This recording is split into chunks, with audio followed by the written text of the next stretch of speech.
नमस्ते, स्वागत है हमारे चैनल में।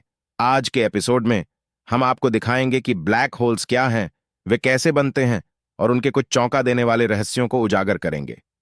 ब्लैक होल्स वे ब्रह्मांडीय पिंड जिनका गुरुत्वाकर्षण इतना शक्तिशाली है कि प्रकाश तक उनसे बच नहीं सकता।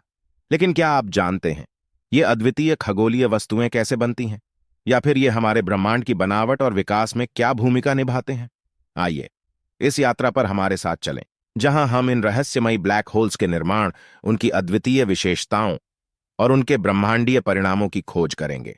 हम देखेंगे कि कैसे विशाल तारों के मरने के बाद उनके ढहने से ब्लैक होल्स बनते हैं, और यह भी कि सुपरमैसिव ब्लैक होल्स हमारी गैलेक्सीज के केंद्र में कैसे विराजमान हैं।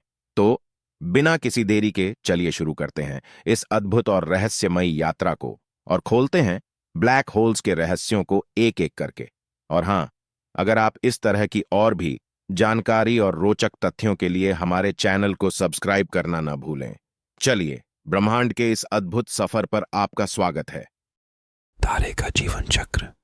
सबसे पहले यह समझना महत्वपूर्ण है कि तारे अपने जीवन काल के दौरान न्यूक्लियर फ्यूजन के माध्यम से ऊर्जा उत्पन्न करते हैं।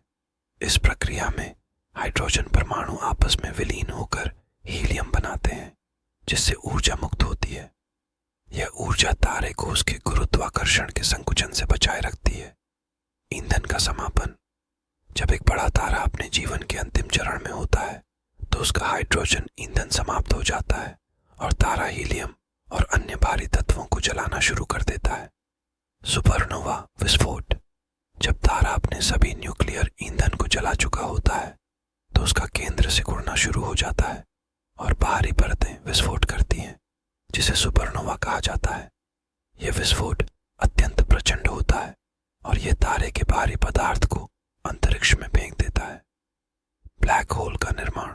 सुपरनोवा विस्फोट के बाद यदि तारे का शेष केंद्रीय द्रव्यमान पर्याप्त रूप से भारी होता है, लगभग सूर्य के द्रव्यमान का 3 गुना या उससे अधिक, तो वह अपने आप में और भी अधिक सिकुड़ता जाता है, जब तक कि उसका सारा द्रव्यमान एक अत्यंत घने बिंदु में समा नहीं जाता, जिसे सिंगुलैरिटी कहते हैं। इस स्थिति में गुरुत्वाकर्षण इतना शक्तिशाली होता है कि प्रकाश तक भी बाहर नहीं निकल सकता और इस प्रकार एक ब्लैक होल बन जाता है। यह प्रक्रिया मुख्यतः बहुत बड़े तारों के साथ होती है। छोटे तारे जैसे कि हमारा सूर्य, उनके जीवन के अंत में सफेद पौने या न्यूट्रॉन स्टार में परिवर्तित होते हैं, न कि ब्लैक होल्स में। स्टार के जीवन चक्र का अंत। जब एक विशाल तारा सूर्य से कम 20 गुना अधिक द्रव्यमान अपने जीवन के अंतिम चरण में पहुंचता है तो वह अपने न्यूक्लियर फ्यूल का उपयोग कर लेता है और उसके बाद यह अपने ही गुरुत्वाकर्षण के कारण भीतर की ओर ढहने लगता है।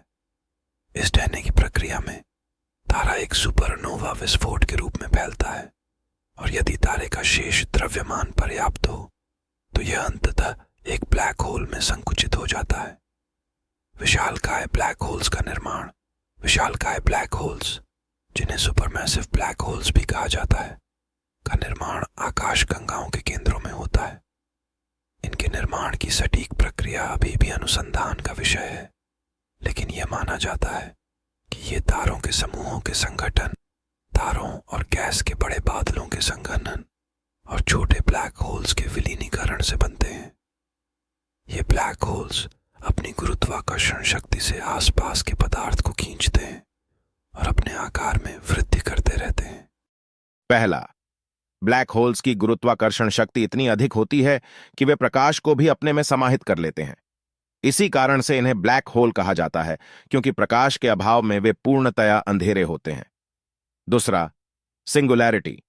ब्लैक होल के केंद्र में एक बिंदु होता है जहां सभी द्रव्यमान समाहित होता है, जिसे सिंगुलैरिटी कहा जाता है। यहां गुरुत्वाकर्षण अनंत होता है और समय स्थान की अवधारणाएं टूट जाती हैं। तीसरा, इवेंट होराइजन। यह वह सीमा है जिसके पार कुछ भी, यहां तक कि प्रकाश भी, ब्लैक होल से बचकर नहीं निकल सकता। इसे अक्सर नो रिटर्न की पॉइंट के रूप में वर्णित किया जाता है। चौथा, हॉकिंग विकिरण। स्टीफन हॉकिंग ने यह सिद्धांत दिया कि ब्लैक होल्स वास्तव में पूर्णतः काले नहीं होते और वे एक प्रकार का विकिरण उत्सर्जित करते हैं, जिसे हॉकिंग विकिरण कहा जाता है। यह विकिरण ब्लैक होल्स के धीरे धीरे वाष्पित होने का कारण बनता है। पांचव, गैलेक्सी के केंद्र में सुपरमैसिव ब्लैक होल। अधिकतर बड़ी गैलेक्सीज के केंद्र में एक सुपरमैसिव ब्लैक होल होता है। हमारी आकाशगंगा मिल्की वे के केंद्र में स्थित ब्लैक होल को सगिटेरियस ए एस्टेरिस्क कहा जाता है। छठा, ग्रेविटेशनल लेंसिंग।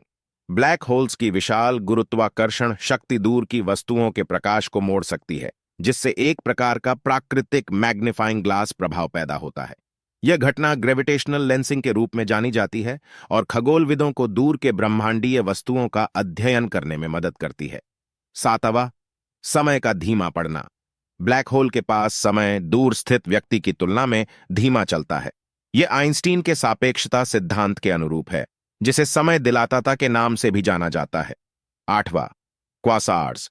कुछ ब्लैक होल्स इतने शक्तिशाली होते हैं कि वे अपने आसपास के पदार्थ को इतनी तेजी से खींचते हैं कि वह बेहद गर्म हो जाता है और भारी मात्रा में ऊर्जा उत्सर्जित करता है।